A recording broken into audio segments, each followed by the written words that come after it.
আজকে তাহলে শুরু করছি ক্লাস 10 এর ল্যামার্কবাদ। আমি অলরেডি পড়িয়ে ফেলেছিলাম। আজকের টপিক ডারউইনবাদ। ডারউইনবাদ শুরু করার আগে বিজ্ঞানী ডারউইনকে নিয়েই একটা গল্প আছে। গল্প না, মানে সত্যি হলেও, মানে গল্প হলেও সত্যি, এরকম বিষয়। তিনি ছিলেন একজন প্রাকৃতিকবিদ। ঠিক আছে, প্রাকৃতিকবিদ, ইংলিশে বলা হয় ন্যাচারালিস্ট। তার মানে তিনি বিভিন্ন জায়গায় ভ্রমণ করে তিনি বিভিন্ন কিছু নমুনা, মানে স্পেসিমেন, কোনো উদ্ভিদ হোক প্রাণীর হোক, সেগুলোকে কালেক্ট করত বা সেখানে গিয়ে তিনি সেই বিষয়ে পড়াশুনো করত। ঠিক আছে, তাহলে কি বললাম? তাহলে ডারউইন ছিলেন একজন প্রাকৃতিকবিদ, যিনি প্রকৃতির মধ্যে বিভিন্ন জায়গায় ঘুরে বেড়িয়ে, যেখানে আজ পর্যন্ত কেউ যায়নি বা যে পরিবেশটা এখনো কেউ চেনে না, সেই পরিবেশে গিয়ে উনি বিভিন্ন স্পেসিমেন, নমুনা, উদ্ভিদ বা প্রাণী যাই হোক, সেগুলোকে উনি কালেক্ট করত এবং তাদের কেন হলো, কি হলো, মানে বিভিন্নভাবে তার অভিজ্ঞতাগুলো তিনি সঞ্চয় করতেন। এবং এই অভিজ্ঞতা থেকেই তিনি বারবার ভ্রমণ থেকে, বারবার পর্যবেক্ষণ থেকে যে অভিজ্ঞতাগুলো সঞ্চয় করেছিল, তার ভিত্তিতেই উনি একটা বই বা একটা গ্রন্থ রচনা করেছিলেন, যেখানে ওনার যাবতীয় যত মতবাদ বা তিনি এই ভ্রমণকালীন যত অভিজ্ঞতা সঞ্চয় করেছেন, যত নমুনা সংগ্রহ করেছেন, তার ভিত্তিতে সেই মতবাদ সেগুলো ব্যাখ্যা করা আছে। কিন্তু প্রথমেই চার্লস ডারউইন ইংল্যান্ডের শ্রেসবারি একটা জায়গাতে উনি জন্মগ্রহণ করেন। উনি জন্মগ্রহণ করেন এবং পরবর্তীতে তিনি, দেখা যায়, আটলান্টিক মহাসাগরে একটা দ্বীপ আছে, গ্যালাপাগোস দ্বীপপুঞ্জ। দ্বীপটার নাম মাথায় রাখবে, গ্যালাপাগোস দ্বীপপুঞ্জ। এই গ্যালাপাগোস দ্বীপপুঞ্জে উনি ভ্রমণকালীন বিশেষ কিছু একটা আবিষ্কার করেন, যার ভিত্তিতে আমরা আরো বেশি এই ডারউইন মতবাদকে গ্রহণযোগ্য মনে করেছিলাম, তার এই অভিজ্ঞতা, তার এই পর্যবেক্ষণের উপর ভিত্তি করে। সেক্ষেত্রে গ্যালাপাগোস দ্বীপপুঞ্জে উনি যে জাহাজটা করে ভ্রমণ করেছিলেন, কারণ আজ থেকে প্রায় সালটা হচ্ছে 1831 থেকে 1835 খ্রিস্টাব্দ। ঠিক আছে, এটা 2026 সাল। সেক্ষেত্রে 1834 থেকে 1835, তার মানে প্রায় 150-200 বছরের কাছাকাছি, না কাছাকাছি হতে গেল।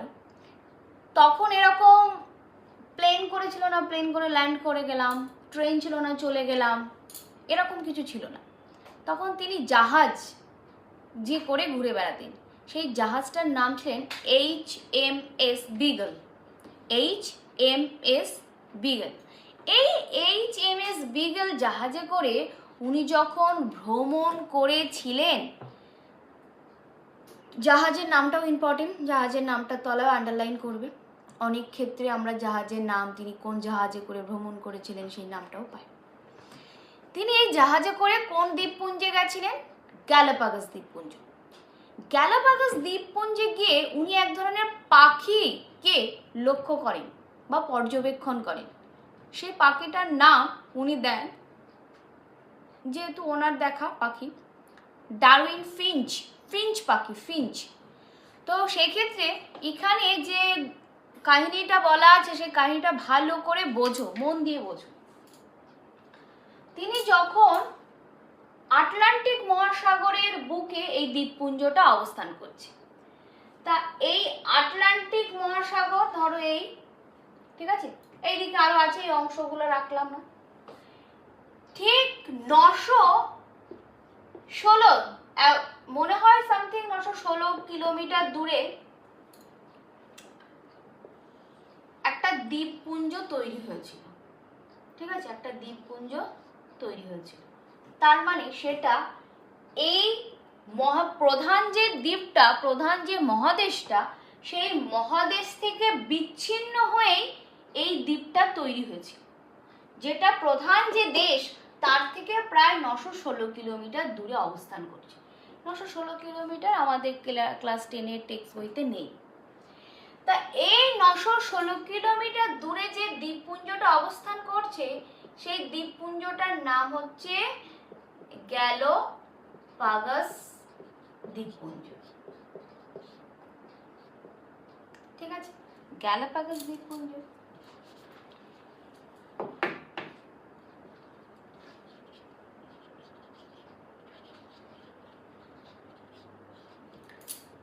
এই গ্যালাপাগোস দ্বীপপুঞ্জে উনি কিছু পাখিকে লক্ষ্য করেন। ঠিক আছে, পাখির নামগুলো ডারউইন ফিঞ্চ দেওয়া হয়। এই ডারউইন ফিঞ্চের যে ঠোঁট, এই পাখিগুলোর যে ঠোঁট, সেটা দেখলো অনেকটা ছুচালো। ঠিক আছে, সেক্ষেত্রে এই পাখিগুলো এই দ্বীপপুঞ্জে কোথা থেকে এসেছিল? এই মহাদেশ থেকে উড়ে উড়ে এক সময় এই দ্বীপে এসে পৌঁছেছিল। ঠিক আছে, যখন এই মহাদেশ থেকে উড়ে গিয়ে এই দ্বীপপুঞ্জে কেন এসেছিল? খাদ্যের খোঁজে, খাবারের খোঁজে এই দ্বীপপুঞ্জে এসেছিল।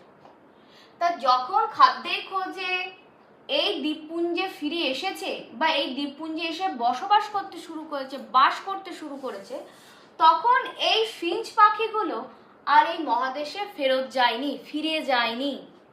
ঠিক আছে, ফিরে যায়নি, তার জন্য দুটো ঘটনা ঘটেছে। প্রধানত দুটো ঘটনা তাদের মধ্যে ঘটেছে। তারা কি করেছে?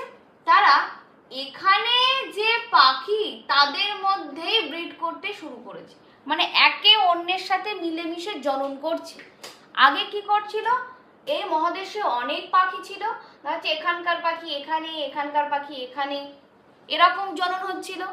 কিন্তু যখন এই পাখিগুলো এই মহাদেশের পাখির থেকে বিচ্ছিন্ন হয়ে গেল এবং তারা আর আগের মহাদেশটাতে ফিরে যেতে পারলো না, তখন ওরা এই কটা পাখি যারা আছে, যারা উড়ে গেছিল, তাদের মধ্যেই তারা জনন করতে শুরু করে। জনন, ঠিক আছে, সন্তান সন্ততি তৈরি করতে শুরু করে এবং সেটা বছরের পর বছর, যুগের পর যুগ হতে হতে হতে দেখা যাচ্ছে অভিব্যক্তিতে, মানে ওই পরিবেশের সাথে বা বিভিন্ন ধরনের দানা শস্য তারা খুঁটে খাচ্ছে।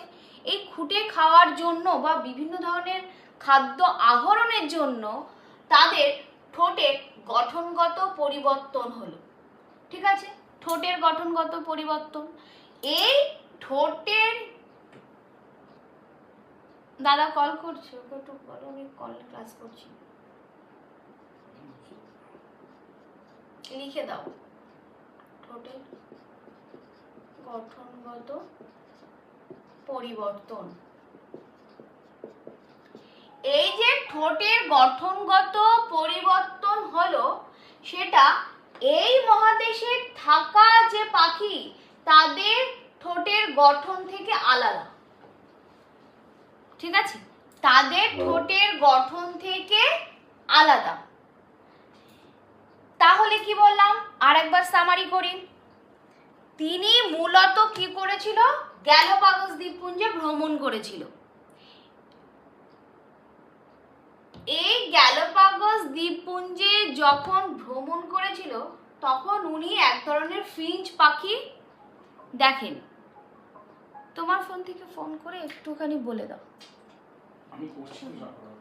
সেক্ষেত্রে গ্যালাপাগোস দ্বীপপুঞ্জে যখন উনি ভ্রমণ শুরু করে, তখন যে ফিঞ্চ পাখিগুলো লক্ষ্য করে, দেখে তাদের ঠোঁটের গঠনগত একটা পরিবর্তন। তিনি কিভাবে ঠোঁটের গঠনগত পরিবর্তনটা লক্ষ্য করেছিলেন? তিনি দেখলেন যে মহাদেশে যে ফিঞ্চ পাখিগুলো আছে তাদের গঠন এই ফিঞ্চ পাখির থেকে আলাদা। কেন এই আলাদা হলো? কারণ দুটো, জননগত কারণে এবং অভিযোজনগত কারণে। জননগত কারণ কি ছিল? যে পাখিগুলো, ফিঞ্চ পাখিগুলো উড়ে এসেছিল, সেগুলো আবার মহাদেশে ফিরে যেতে পারেনি, তার জন্য নিজেদের মধ্যে জনন সম্পন্ন করলো। এবং তাছাড়া অভিযোজনটা কি হলো? অভিযোজন বিভিন্ন ধরনের খাদ্য আহরণের জন্য তারা সেই অভিযোজনে করতে করতে অভিব্যক্তিতে তাদের ঠোঁটের আকৃতিগত পরিবর্তন হলো। তাহলে এই যে পর্যবেক্ষণটা, এই পর্যবেক্ষণের উপর ভিত্তি করে উনি মতবাদগুলো প্রকাশ করেছিলেন। যখন উনি ফিরে আসলেন, ফিরে এসে উনি ওনার ওই অভিজ্ঞতাকে কাজে লাগিয়ে, পর্যবেক্ষণকে কাজে লাগিয়ে উনি সেই মতবাদগুলো প্রকাশ করলেন।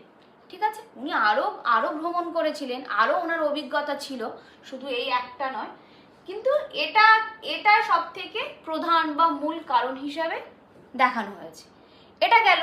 এবং উনি যেটা করেছিলেন বা উনি যেটা দেখছিলেন বা উনি যেটা করলেন, উনি যেটা করতে চাইলেন যে এই অভিজ্ঞতা বা পর্যবেক্ষণ থেকে উনি যে বইটা আবিষ্কার করলেন, বা বইটা আবিষ্কার না, বইটা লিখলেন, বইটা যে লিখলেন, সেই বইটার নাম origin of species.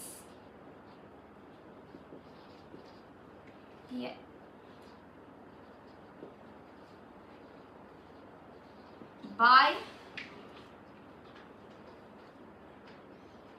means of natural selection।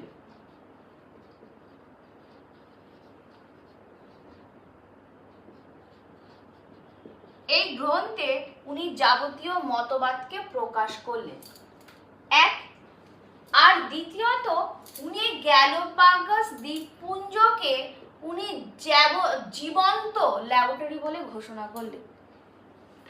Laboratory মানে কি? যেখানে আমরা পরীক্ষা নিরীক্ষা করি। এবং জীবন্ত কেন বললো? কারণ ওখানে যে আমরা চ্যাপ্টারটা কি পড়ছি? অভিব্যক্তি এবং অভিযোজন। অভিব্যক্তি বা অভিযোজনের যে প্রমাণ এবং তারা যে পরিবর্তন হয়েছে, তাদের গঠনগত পরিবর্তন হয়েছে, সেগুলো জলজ্যান্ত উদাহরণ চকচক করছে, জল করছে। তাই উনি গ্যালাপাগোস দ্বীপপুঞ্জকেই বলেন যে জীবন্ত ল্যাবরেটরি। তাহলে বোঝা গেছে গল্পটা, অসুবিধা নেই। আচ্ছা, তাহলে এই যেটা বলা হয়েছে, এই ডারউইনবাদ মানে টোটাল উনি যে মতবাদগুলো দিয়েছিলেন, তা সবাইকে একসাথে আমরা বলছি ডারউইনবাদ। এই ডারউইনবাদ কোন বাদের মতো? মানে আমরা কেমন পাচ্ছিলাম? আগের দিন আমরা যেটা পড়েছিলাম সেটা হচ্ছে ল্যামার্কবাদ। অর্থাৎ ল্যামার্কের সমস্ত মতবাদগুলোকে আমরা একত্রে বলেছিলাম ল্যামার্কবাদ। আর আজকে ডারউইনের সমস্ত মতবাদগুলোকে আমরা বলবো ডারউইনবাদ। ঠিক আছে, এই ডারউইনবাদকে, প্রতিটা মতবাদকে আমরা এবার আলাদা করে ব্যাখ্যা করব বা জানব। চলো এবার প্রতিটা, তাহলে এখানে কি আর কোনো ডাউট, কোনো কনফিউশন? আচ্ছা চলো, তাহলে ওনার বইটা ভিভিআই, ওনার জাহাজের নামটা ভিভিআই, এই দুটোকে ভিভিআই করো এখানকার নোট থেকে। প্রথমেই ডারউইনবাদের প্রথম ব্যাখ্যা হচ্ছে অত্যাধিক হারে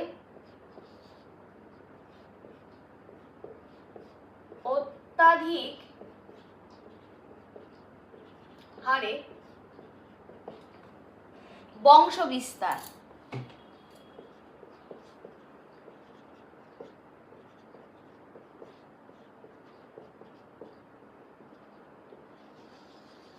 অত্যাধিক হারে বংশবিস্তার কথাটার কি বলছে? বলছে ডারউইনের মতে অত্যাধিক হারে বংশবৃদ্ধি করাই হচ্ছে জীবের সহজাত একটা বৈশিষ্ট্য। এক কথায় যদি আমি আরো বলি, সেটা হচ্ছে আমি সন্তান তৈরি করা, এটা আমার ন্যাচারাল একটা বৈশিষ্ট্য। তার মানে আমি যখন ক্লাস 9-এর প্রথমে একটা জিনিস পড়েছিলাম, বৈশিষ্ট্য, যে জীবনের বৈশিষ্ট্যের মধ্যে জনন একটা আমাদের বৈশিষ্ট্য, কিন্তু সেটা কিন্তু বাধ্যতামূলক নয়। ঠিক আছে, সেটা বাধ্যতামূলক নয়, কারণ কেউ যদি চায় যে সে জনন করবে না, তাহলে সে জনন নাও করতে পারে, কিন্তু জনন করাটা তার একটা সহজাত বৈশিষ্ট্য। সেক্ষেত্রে ডারউইন বলছে যে অত্যাধিক হারে বংশবৃদ্ধি করাটাই জীবের একটা সহজাত বৈশিষ্ট্য। তাহলে কি বলছে? এর ফলে জীব জ্যামিতিক এবং গাণিতিক হারে বংশবৃদ্ধি করে। জ্যামিতিক ও গাণিতিক গাণিতিক হারে বংশবৃদ্ধি করে।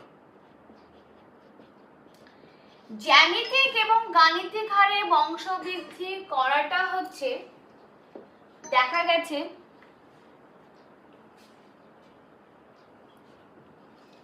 জ্যামিতিক বা গাণিতিক হারে বংশবৃদ্ধি সংখ্যা বৃদ্ধি উদাহরণস্বরূপ এখানে যেগুলো বলা হয়েছে, প্রথম উদাহরণে বলা আছে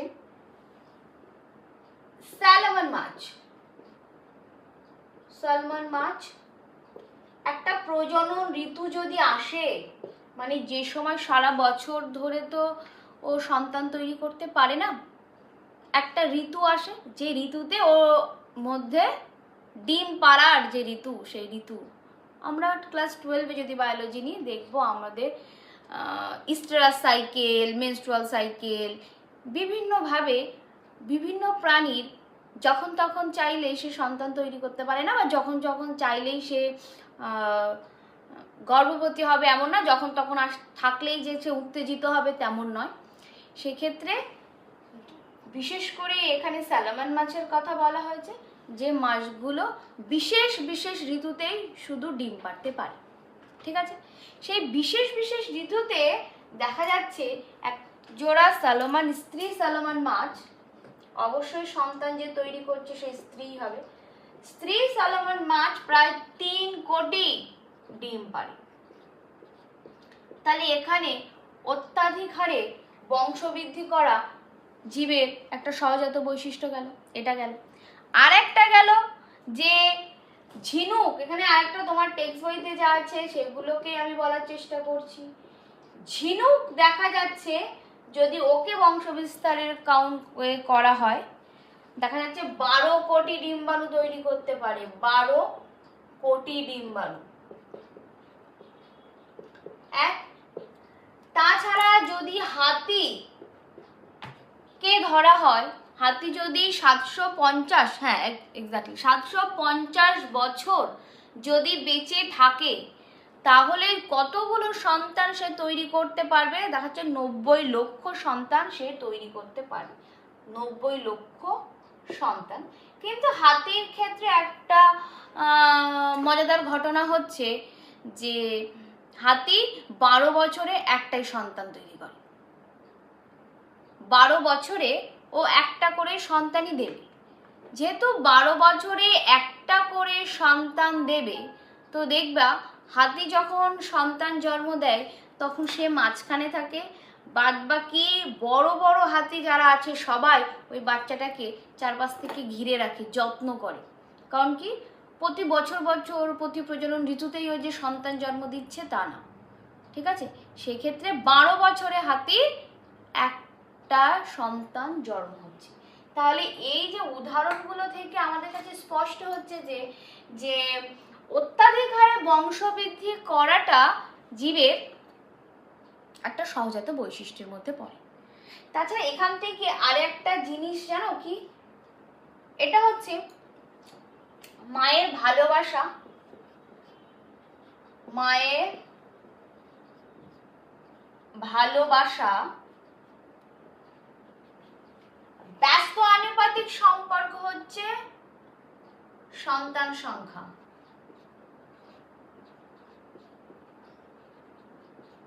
মানেটা কি? মায়ের ভালোবাসার ব্যস্তানুপাতিক সম্পর্ক হচ্ছে সন্তান সংখ্যা। যদি মায়ের ভালোবাসা বেশি হচ্ছে তার মানে ডেফিনেটলি তার সন্তান সংখ্যা কম, কিন্তু মায়ের ভালোবাসা যদি কম হচ্ছে তার মানে ডেফিনেটলি দেখা যাচ্ছে সন্তান সংখ্যা অনেক বেশি। সেক্ষেত্রে স্যালমন মাছ 3 কোটি জন্ম দেয়, কটা সন্তান সে যত্ন সহকারে বড় করে বা কটা সন্তান তার বেঁচে থাকে, তাই না? সেক্ষেত্রে হাতি যেহেতু 12 বছরে একটা সন্তান দেয়, তাহলেও চেষ্টা করবে যে ওর প্রাণ মন সব কিছু দিয়ে, এমনকি শুধু মা না, ওই গোষ্ঠীর ওই ঝুন্ডে যত হাতি আছে, বড় বড় হাতি, সবাই ওই ছোট বাচ্চা হাতিকে যত্ন করে।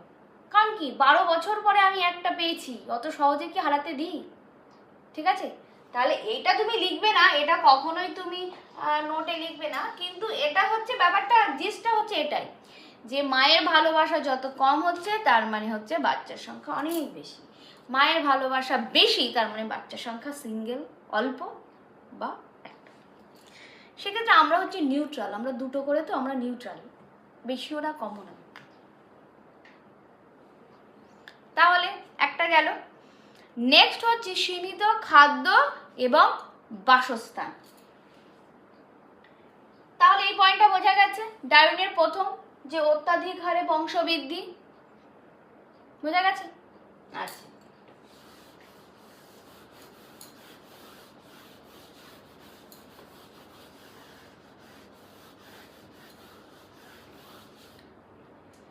তাহলে অত্যাধিক হারে যখন বংশবৃদ্ধি, নেক্সট পয়েন্টটা আমরা পড়ব হচ্ছে সীমিত খাদ্য এবং বাসস্থান।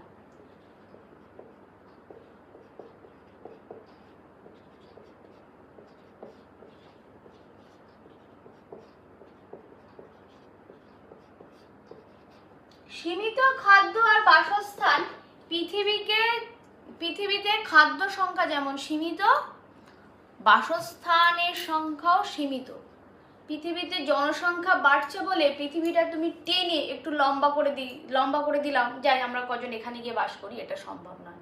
তাহলে আমাদের বাসস্থান বা আমাদের জমির পরিমাণ নির্দিষ্ট, সেই ক্ষেত্রে খাবারও নির্দিষ্ট। হয়তো সায়েন্স উন্নত হওয়ার জন্য আমাদের কিছুটা খাদ্যের পরিমাণ বাড়ানো সম্ভব হয়েছে, কিন্তু তার মানে এই নয় যে পৃথিবীতে জনসংখ্যা বাড়তেই থাকবে আর আমরা সেই পরিমাণে সমান তালে আমরা খাবারটাকে বাড়াতে পারব। তার মানে যদি এখানে একটা গল্প বলি, তাহলে গল্পখানা এমনভাবে সাজানো যেতে পারে। কেমনভাবে সাজানো যেতে পারে? জনসংখ্যা 2, 4, 8, 16 ঠিক দ্বিগুণ হারে বাড়ছে, কিন্তু খাদ্যের পরিমাণ বাড়ছে 3, 7, 9, 11 এইভাবে। বোঝা গেছে কেমন হারে বাড়ছে? খাদ্যের পরিমাণ সায়েন্স উন্নত হওয়ার জন্য বাড়ছে, আগের থেকে আমরা কৃষিতে অনেক বেশি ফসল উৎপাদন করতে পারছি, কিন্তু সেই উৎপাদনটা কেমন হারে বাড়ছে? 3, 7, 9, 11। কিন্তু জনসংখ্যা যখন বাড়ছে তখন কেমন হারে বাড়ছে? দ্বিগুণ হারে বাড়ছে।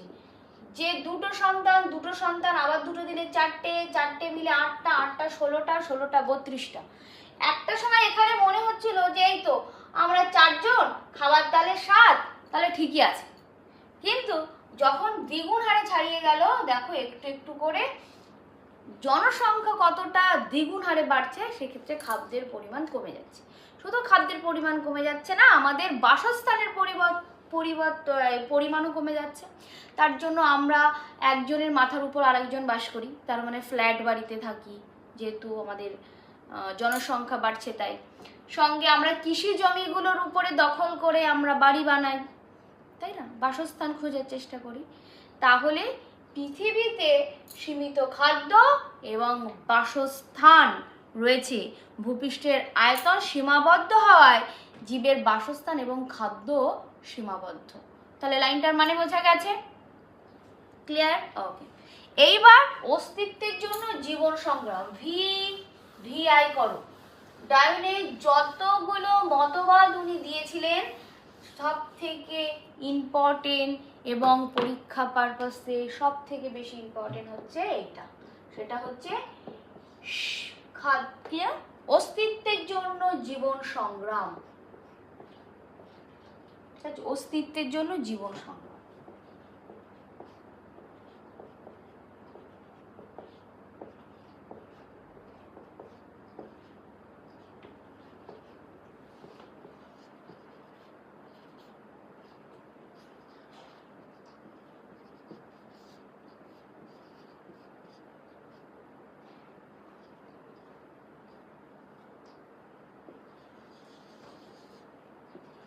অস্তিত্বের জন্য জীবন সংগ্রাম, স্ট্রাগল অফ এক্সিস্টেন্স, কথাটা মাথায় রাখবি। আমাদের আজীবন সে বায়োলজির সাথে জড়িত থাকো আর না থাকো, এই জিনিসটা তোমার প্রতি পদে পদে উপলব্ধি হবে যে স্ট্রাগল অফ এক্সিস্টেন্স, নিজের অস্তিত্বকে বজায় রাখার জন্য তোমাকে সব সময় লড়াই করে যেতে হবে, সব সময়। ঠিক আছে? তা এই অস্তিত্বকে বজায় রাখার জন্য বা 3 ধরনের সংগ্রামে তোমাকে সবসময় লিপ্ত হতে হবে। 3 ধরনের সংগ্রাম। সংগ্রামটা, প্রথম সংগ্রাম হচ্ছে অন্তঃপ্রজাতি সংগ্রামে লিপ্ত হতে হবে, অন্তঃপ্রজাতি সংগ্রাম।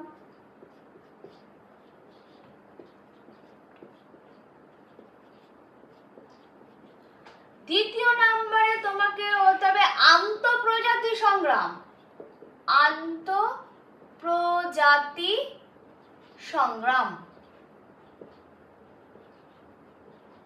ক্লিয়ার? এবং 3 নম্বর সেটা হচ্ছে পরিবেশগত সংগ্রাম, পরিবেশগত সংগ্রাম। তাহলে প্রথমটা ব্যাখ্যা করি। এটাকে যেহেতু 3 ধরনের সংগ্রামে যুক্ত হতে হয়, তাই এই সংগ্রামকে ত্রিবিধ সংগ্রামও বলা হয়। পরীক্ষাতে কিন্তু ত্রিবিধ সংগ্রাম কাকে বলে বলেও কোয়েশ্চেনটা আসে। ত্রি কথার অর্থ হচ্ছে 3, বিধ মানে ধরনের। 3 ধরনের সংগ্রাম বলতে কি বোঝো তাকে ব্যাখ্যা করো। এই কোয়েশ্চেনটা মেনলি আমাদের 2 নাম্বার, কখনো কখনো দেখা গেছে 3 নাম্বারের জন্য আসে। ঠিক আছে? সেক্ষেত্রে অন্তঃপ্রজাতির সংগ্রাম অর্থাৎ একই প্রজাতির মধ্যে সংগ্রাম। তোমাকে যদি ওয়েস্ট বেঙ্গলে ফার্স্ট হতে হয় তাহলে তোমাকে কি করতে হবে? প্রথমে তুমি যে ক্লাসে পড়ছো সেই ক্লাসে একই সেকশনে স্টুডেন্টদের সাথে লড়াই করতে হবে প্রথমে, তাই তো? তাহলে এটাকে বলা হয় অন্তঃপ্রজাতি, অর্থাৎ একই প্রজাতির মধ্যে সংগ্রাম, প্রজাতির মধ্যে সংগ্রাম। উদাহরণ, প্রতিটা ব্যাখ্যাতেই উদাহরণ রাখবে। উদাহরণ হচ্ছে যে জলের মধ্যে রুই মাছ হতে পারে, রুই মাছদের যে লড়াই, রুই মাছ নিজেদের মধ্যে যে লড়াই করছে, যেহেতু ওরা একই স্তরে বাস করছে, একই প্রজাতি, তা একে অন্যের খাবার খাওয়া, খাবার কম থাকলে ওর মুখের থেকে কেড়ে খাওয়া, একে ওকে গোতানো, এইভাবে লড়াই করছে। ক্লিয়ার? আর এক বা এই উদাহরণ দিতে পারো যে বনের জঙ্গলের মধ্যে একটা হরিণকে খাওয়ার জন্য বাঘ আর সিংহের মধ্যে লড়াই।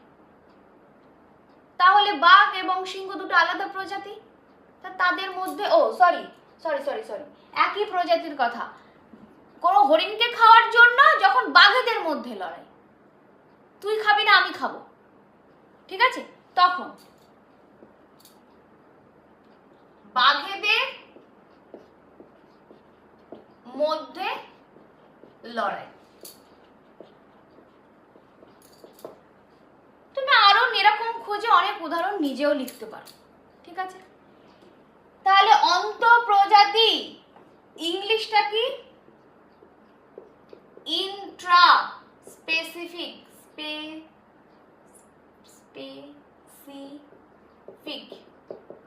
Intra specific, Intra. তাহলে ইন্ট্রা স্পেসিফিক বা অন্তঃপ্রজাতি সংগ্রাম কি? একই প্রজাতির মধ্যে যখন আমি সংগ্রামে লিপ্ত হচ্ছি আমার নিজের অস্তিত্বকে বাঁচিয়ে রাখার জন্য, তখন তাকে বলে অন্তঃপ্রজাতি সংগ্রাম। আর এই একই লড়াই যদি আমার অন্য প্রজাতির সাথে করতে হয়, মানে ভিন্ন প্রজাতির সাথে লড়াই, ভিন্ন প্রজাতির সাথে লড়াই, ঠিক আছে? সেক্ষেত্রে ভিন্ন প্রজাতির সাথে যখন লড়াই, তখন তাকে আমরা বলবো আন্তঃপ্রজাতি। ইংলিশে যাকে বলা হয় ইন্টারস্পেসিফিক,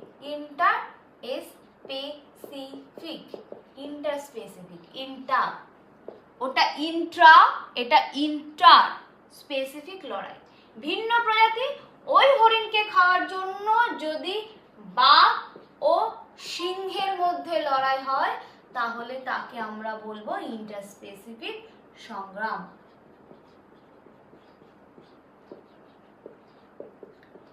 ঠিক আছে, দেখা যাচ্ছে একটা বাঘ আরেকটা বাঘের সাথে লড়াই করে ওই হরিণকে খেয়ে ফেললো বা খাওয়ার চেষ্টা করলো, জিতে গেল একটা বাঘ, তার মানে অন্তঃপ্রজাতির সংগ্রামে সে জয়ী হলো। যেই ওই খাবারটা কমপ্লিট করতে গেল সে আরেকটা সিংহ এসে সেই খাবারের উপরে থাবা বসাচ্ছে, তার মানে সেই খাবারটাকে খেতে হলে তাকে কিন্তু ওকে সিংহের সাথেও লড়াই করতে হচ্ছে, তার মানে সেখানে শুরু হলো আমার আন্তঃপ্রজাতি সংগ্রাম। ক্লিয়ার? এই আন্তঃপ্রজাতি সংগ্রাম যখন আমি কমপ্লিট করলাম দেখলাম জঙ্গলে দাবানল লেগে গেছে, তার মানে আমার আলটিমেট খাওয়াটাই হলো না। তার মানে ওই পরিবেশে যদি আমি খাবারটা খেতে চাই তাহলে ওই দাবানলকে আমার নিজেকে বাঁচিয়ে ওই দাবানল থেকে মাংসটা নিয়ে আমার দূরে কোথাও চলে যেতে হবে যেখানে আমার দাবানল লাগেনি বা আগুন লাগেনি। তার মানে আমি লাস্টে কার সাথে সংগ্রাম করলাম? পরিবেশের সাথে। ক্লিয়ার? তাহলে লাস্টে আমি কার সাথে সংগ্রাম করলাম? পরিবেশের সাথে। তাহলে এই 3 ধরনের সংগ্রামে যখন আমি জয়ী হলাম তখনই আমার অস্তিত্বকে আমি বজায় রাখতে সক্ষম হলাম। বুঝেছি? তার মানে তুমি নিজের যে উদাহরণটা দিয়ে শুরু করেছিলাম, তার মানে প্রথমে তুমি কি করলে, নিজের একই সেকশনে একই ক্লাসে মেয়েদের সাথে ছেলেদের সাথে কম্পিটিশন করে তুমি ফার্স্ট হলে, ওই ফার্স্ট হওয়া অন্য স্কুলের সাথে কম্পিটিশন করে ফার্স্ট হলে, তবে তুমি বোর্ডে এক্সামের জন্য প্রিপারেশন নিচ্ছ যে অন্য স্কুলদের সাথে আমি কম্পিটিশন করেও ভালো রেজাল্ট করছি। লাস্টে দেখা গেল বাড়ির মধ্যে কেউ একটা অসুস্থ হয়ে পড়লো, পরিস্থিতি খারাপ হয়ে গেল, তখন তুমি সেই হেডেক নিয়ে পড়াশুনো চালিয়ে যদি যেতে পারো তবেই তুমি ওয়েস্ট বেঙ্গল বোর্ডে ফার্স্ট হলে। তার মানে প্রথমে নিজের ক্লাস, তারপরে অন্য স্কুল, তারপর পরিবেশ। তাহলে তোমার এই ফার্স্ট হতে গেলে এই 3টে লড়াই করে তবেই কিন্তু তোমাকে ফার্স্ট হতে হবে। ক্লিয়ার? তাই এই 3 ধরনের সংগ্রামকে একত্রে বলা হয় ত্রিবিধ সংগ্রাম, যেটা বোর্ড এক্সামের জন্য ভিভিআই দাগিয়ে রাখো সবাই, অসুবিধা নেই। আচ্ছা, এইবার আমি যাব হচ্ছে, হয়েছে তোমার? হয়ে গেছে?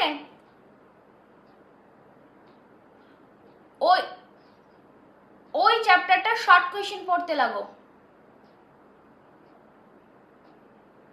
টেক্সট বই খোলো, টেক্সট বই খুলে চ্যাপ্টারটা শর্ট কোয়েশ্চেন পড়তে লাগো।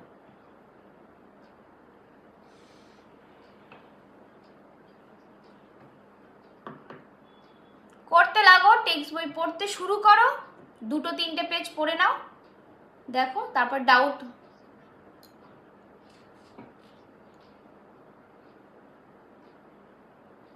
আমি আছি, সমস্ত সমস্যার সমাধান করব আমি।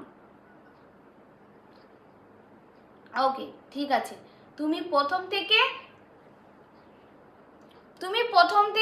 তুমি নতুন যে টেক্সট বই এনেছো সেই টেক্সট বইয়ের 2টো পেজ পড়তে লাগো, দেখো কোথায় কোথায় ডাউট হচ্ছে। দুটো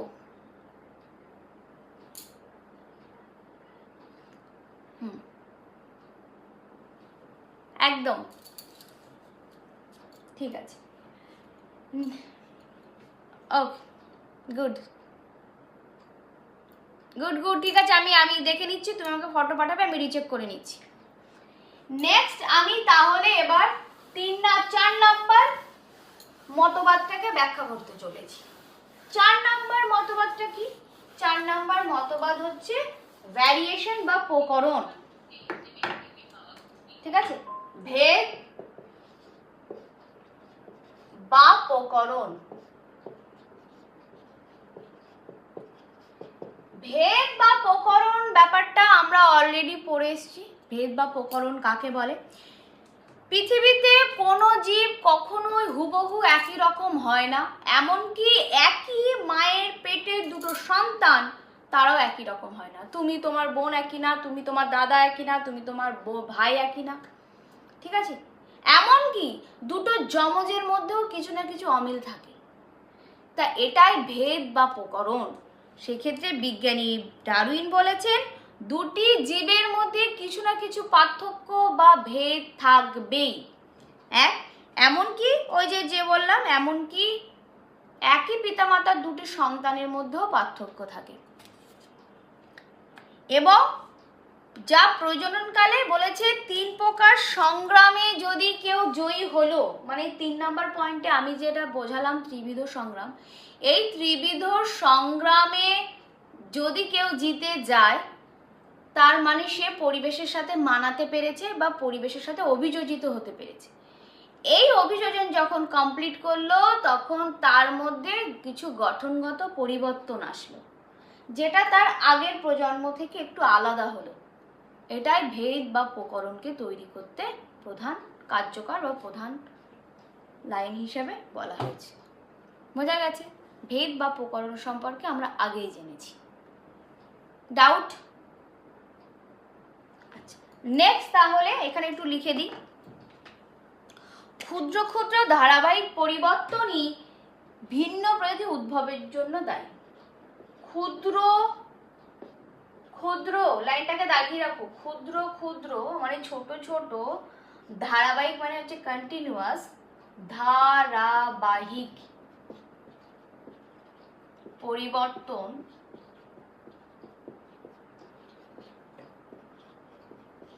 নতুন জীবের উদ্ভবের জন্য দায়ী। নতুন জীবের উদ্ভবের জন্য দায়ী। ঠিক আছে? তার মানে এই যে ছোট ছোট যে অভিযোজন, ছোট ছোট যে পরিবেশের সাথে মানাতে গিয়ে যে পরিবর্তন, সেগুলো যখন কন্টিনিউয়াস চলে, সেই কন্টিনিউয়াস একটু একটু করে পরিবর্তন হতে হতে দেখা যাচ্ছে আমার আজ থেকে 100টা জেনারেশন আগে যে রকম দেখতে ছিল 100টা জেনারেশনের থেকে আমি আলাদা হয়ে গেছি। তাহলে মানে ক্ষুদ্র ক্ষুদ্র পরিবর্তনই নতুন একটা প্রজাতির উদ্ভব করতে হেল্প করে। ক্লিয়ার? নেক্সট আমি যাব হচ্ছে যোগ্যতমের উদ্বর্তন, ভিভিআই। ভিভিআই যোগ্যতমের উদ্বর্তন। ডারউইন যতগুলো মতবাদ দিয়েছিল সব থেকে ইম্পর্টেন্ট হচ্ছে ত্রিবিধ সংগ্রাম, অর্থাৎ অস্তিত্বের জন্য জীবন সংগ্রাম, যোগ্যতমের উদ্বর্তন আর প্রাকৃতিক নির্বাচন, ভিভিআই। সব থেকে ভিভিআই। ল্যামার্কে যেমন আমি ভিভিআই বলেছিলাম অঙ্গের ব্যবহার এবং অব্যবহার সূত্র, আর কি বলেছিলাম খেয়াল আছে?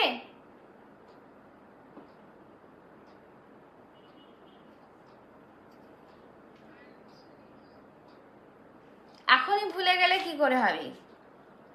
অর্জিত বৈশিষ্ট্যের বংশানুসরণ। তেমনি ডারউইনের প্রধান প্রধান দুটি মতবাদ ভিভিআই, সেটা হচ্ছে এই অস্তিত্বের জন্য জীবন সংগ্রাম আর প্রাকৃতিক নির্বাচন, ভিভিআই দুটো মতবাদ। সেক্ষেত্রে এবার আমি পড়বো হচ্ছে যোগ্যতমের উদ্বর্তন। যোগ্যতমের উদ্বর্তন, উদ্বর্তন। যোগ্যতমের উদ্বর্তন আর কিছুই না, যোগ্য যে তাকে প্রায়োরিটি দেওয়া হবে, সেই সেরা। ঠিক আছে? একই সাথে লড়াই শুরু করেছিল, একই সাথে যখন লড়াই শুরু করলো তোমার এবং তোমার বান্ধবীগণ যারা আরো আছে, কিন্তু তাদের মধ্যে তুমি ফার্স্ট হলে। ঠিক আছে? কারণ তোমার যোগ্যতা আছে, তুমি সেই ত্রিবিধ সংগ্রাম করে অস্তিত্বের জন্য জীবন সংগ্রামে, সমস্ত রকম সংগ্রামে জয়ী হলে। তুমি যখন সেই সংগ্রামগুলোতে জয়ী হলে তখন প্রকৃতি তোমাকেই সিলেক্ট করলো, না এই বেঁচে থাকার যোগ্যতা রাখে। অর্থাৎ যে জিতে যাবে প্রকৃতি তাকে সিলেক্ট করবে, সেটাই হচ্ছে আমার যোগ্যতা আছে, তাই আমি উদ্বর্তন হয়েছি, আমিই বেঁচে আছি। ঠিক আছে? যোগ্যতাকে প্রমাণ করতে গেলে তোমাকে সংগ্রামে লিপ্ত হতে হবে, আর সংগ্রামে যদি তুমি জয়ী হও তাহলেই তোমার যোগ্যতা আছে। আর যোগ্য যে তার উদ্বর্তন হবেই, অর্থাৎ সার্ভাইভাল অফ ফিটেস্ট। এই ইংরেজি টার্মটাও ইম্পর্টেন্ট, সার্ভাইভাল অফ ফিটেস্ট। ঠিক আছে, সার্ভাইভাল অফ ফিটেস্ট। সেখানে ছোট ছোট সহায়কমূলক বৈশিষ্ট্য এসে যায় যা জীবন সংগ্রামে জয়ী হতে সাহায্য করে। সেক্ষেত্রে কি বলছে যে আরেকটা কথা যেখানে লিখে রাখো যে জীবন সংগ্রামে লিপ্ত জীব, আন্ডারলাইন করো, জীবন সংগ্রামে লিপ্ত জীবগুলিদের মধ্যে যাদের ছোট ছোট সহায়ক অভিযোজনমূলক বৈশিষ্ট্য সহায়ক অভিযোজনমূলক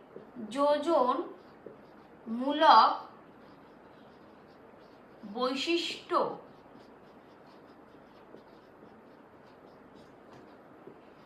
আবির্ভাব হবে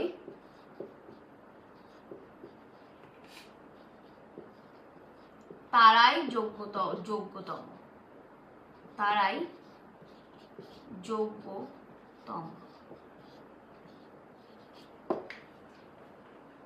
বোঝা গেছে? তাহলে আরেকবার একটু বলে দিই শর্ট জলদি, যোগ্যতমের উদ্বর্তন কি বলেছে?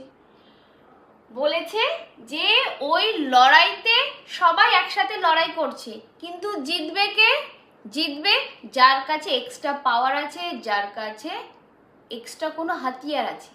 এই হাতিয়ার মানে তোমার ওই সংগ্রাম করতে গিয়ে তোমার যদি কোনো বৈশিষ্ট্যের আবির্ভাব হয়, দেখা যাচ্ছে তুমি শীতকালে একটা পরিবেশের সাথে লড়াই করছো, সেক্ষেত্রে তোমার যদি গায়ের পশম বেশি থাকে, তাহলে যাদের গায়ের পশম কম তারা আস্তে আস্তে দেখা যাচ্ছে হাইপোথার্মিয়াতে মারা গেল, কিন্তু যার গায়ের পশম বেশি সেই জিতে গেল। তার মানে ওই পরিবেশের সাথে যে লড়াই আমি করছিলাম তাতে ওই গায়ের পশমই আমাকে বাঁচিয়ে দিল। ঠিক আছে, তাহলে একে বলা হয় সহায়কমূলক অভিযোজন, সহায়কমূলক বৈশিষ্ট্য যা আমার যোগ্যতা প্রমাণ করতে সাহায্য করে। বলো, কিছু বলবে?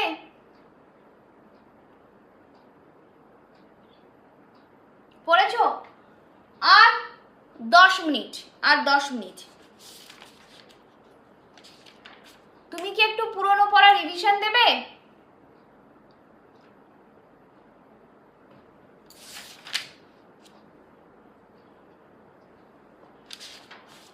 জাস্ট আমি আর দুটো জিনিস আমি ব্যাখ্যা করব, দুটো জিনিস ব্যাখ্যা করার পর ছুটি, তারপরে আমি 9 সেকশনটা শুরু করব।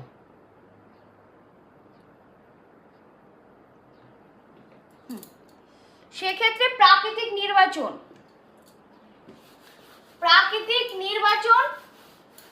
কাকে বলছে?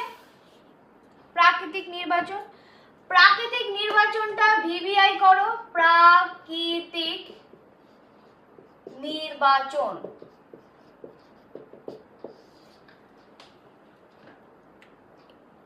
কি শুরু করেছে?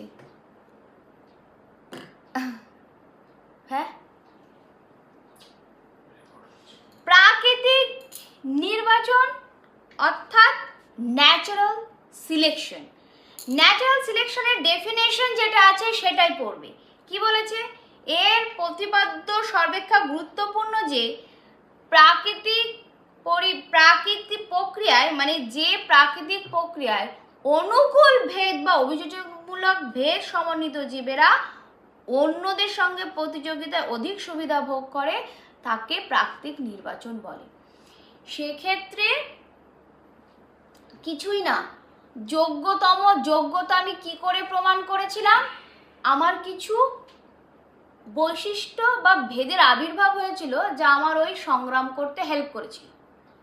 তা তুমি যদি তোমার কোনো একটা ভালো বৈশিষ্ট্য যার দ্বারা তোমার ভালো স্কিল আছে পড়াশুনো করার, হার্ডওয়ার্ক করার, সেই স্কিলটা নিয়ে যদি তুমি লড়াই করতে থাকো, পড়াশুনো করতে থাকো, তাহলে আমি তোমাকে যে কটা কোয়েশ্চেন দিলাম, যে কটা লড়াই আমি তোমাকে দিলাম, তুমি সব কটাতে জয়ী হয়ে গেলে, তাহলে আমি কি বলবো? না, তুমি সিলেক্টেড। তাই তো? এখানে তুমি সিলেক্টেড মানে আমি যদি তোমাকে বলি সিলেক্টেড, তা আমি হচ্ছে প্রাকৃতিক পরিবেশ আর তুমি হচ্ছে জীব। তাহলে এমন কোনো আমার বৈশিষ্ট্য আছে, ভেদ বা প্রকরণ আছে, যার সাহায্যে আমি এই পরিবেশে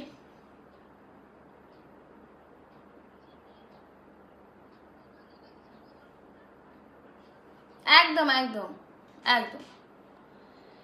সেক্ষেত্রে এই অনুকূল ভেদ সমন্বিত জীবেরা এই লড়াইয়ে জিতে যায়, আর জিতে যদি যায় তাহলে সেই সিলেক্টেড, সেই হচ্ছে প্রাকৃতিক পরিবেশের নির্বাচন, মানে প্রকৃতি তাকে নির্বাচন করেছে যে তুমিই বেঁচে থাকবে, তুমিই জয়ী, মানে জয়ী বলে ঘোষণা করা।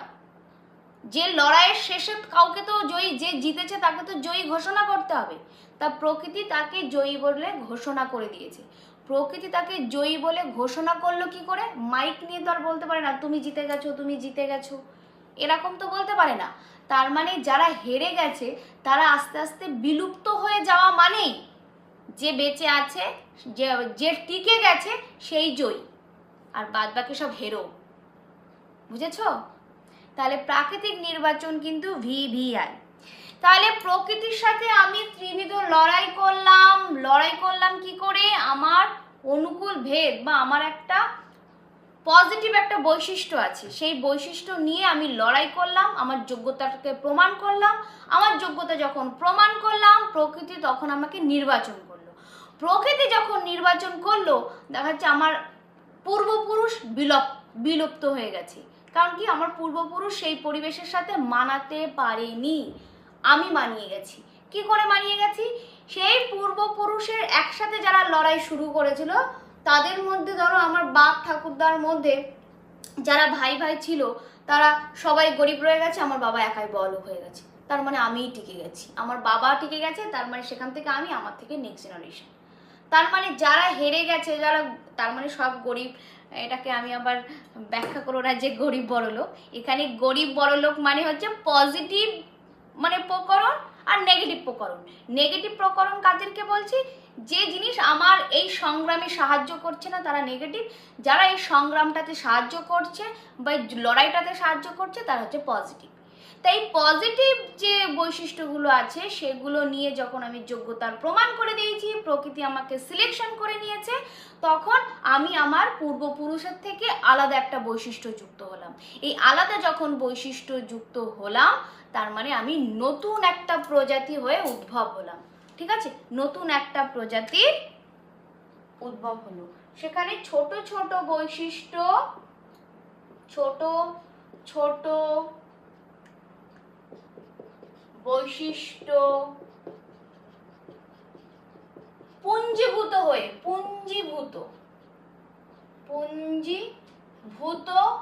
হয়ে নতুন প্রজাতির আবিষ্কার, নতুন প্রজাতির আবিষ্কার না, উদ্ভব। তাহলে এই হচ্ছে আমাদের টোটাল ডারউইনের 7টা মতবাদকে ব্যাখ্যা করা হলো। পরের দিন আমরা পড়ব ডারউইন যে মতবাদগুলো দিয়েছিল তার থেকে তিনি কি সিদ্ধান্তে উপনীত হয়েছিলেন, এবং ডারউইন যে মতবাদকে দিয়েছিল সেগুলো আমরা সর্বজনীন গ্রাহ্য হলেও তারও কিছু ভুল ত্রুটি ছিল। সেই ভুল ত্রুটিগুলো কি, এবং সেই ভুল ত্রুটিকে সে নয়া ল্যামার্কবাদের মতো নয়া ডারউইনবাদ আনা হয়েছিল, কে কে হেল্প করেছিল এবং তার ত্রুটিগুলো কোথায় ছিল। বোঝা গেছে? এইভাবে আমরা পরের দিন ডারউইনকে কমপ্লিট করব। ক্লিয়ার? তাহলে আজকে ক্লাস 10-এর ডারউইনবাদের 7টা মতবাদ ব্যাখ্যা এখানেই কমপ্লিট।